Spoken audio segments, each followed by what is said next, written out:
Um tema selecionado. Amigos do Visão Espírita, está aqui ao nosso lado o Dr. Frederico. E a primeira pergunta, doutor, é a respeito do seu trabalho de mestrado, em que o senhor fala exatamente quanto ao uso de práticas espirituais em instituições de portadores de doença mental. Quais os pontos relevantes desse trabalho que o senhor poderia comentar com os nossos telespectadores? Olha, o ponto mais relevante foi assim, frequentando o Centro Espírita Nosso Lar Casas André Luiz, é uma instituição para portadores de deficiências.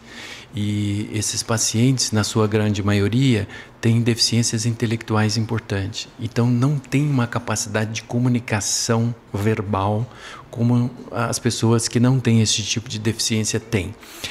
Bem, então o que acontece? Como é uma instituição espírita e a instituição tenta, através da mediunidade, se comunicar com aquele.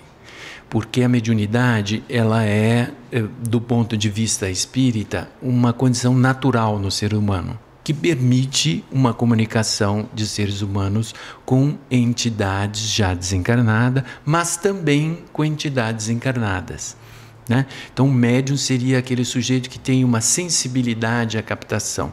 Essa é uma coisa que às vezes é criticada e tida como não científica e tudo, só que hoje, com o progresso da tecnologia, a gente está começando a compreender que não é deste jeito.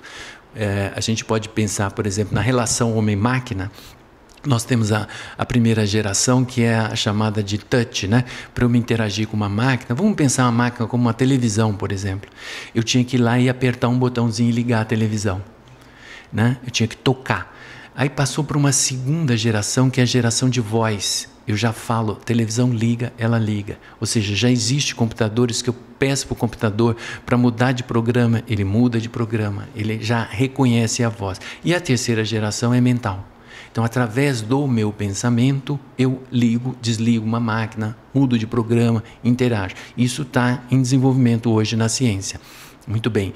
O Nicoleles, por exemplo, fez um menino lá chutar a primeira bola no estádio só com a força do pensamento. Então, é relação homem-máquina. Bom, então existe essa capacidade de comunicação mental. Muito bem. A mediunidade já usa isso desde milhares de anos.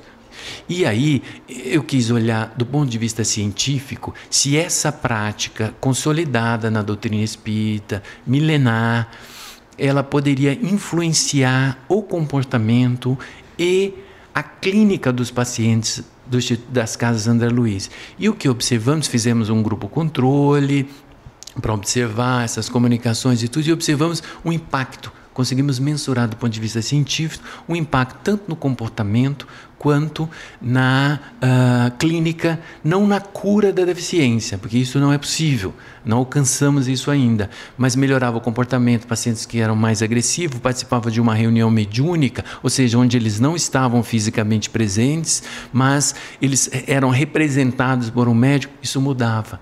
Paciente que estava, por exemplo, numa comunicação, estava na UTI da instituição, e aí numa comunicação mediúnica ele fala, não, eu quero morrer, porque eu não quero mais esse corpo, porque não me faz bem esse tipo de vida, pare de tentar salvar minha vida, me deixe morrer. E através de uma comunicação fraterna que ocorre nessas reuniões mediúnicas, foi convencido, olha, se você está de fato comunicando aqui através do médium, uma vez que seu corpo está lá, isso é de um impacto tão extraordinário, precisa ser mostrado para o mundo, vale a pena você ficar vivo por isso, hein? O que você acha? O paciente não respondeu nada, nem o médico. Só que a partir daquele dia, ele mudou o comportamento dele clínico e ele saiu da UTI e desistiu. Então, são impactos como isso que a gente assistia na instituição e que a gente quis medir cientificamente. Fizemos a parceria com a Faculdade de Medicina nesse projeto e mostramos evidência científica de que isso ocorre. Muito bom, hein, doutor? Agora, as instituições, né?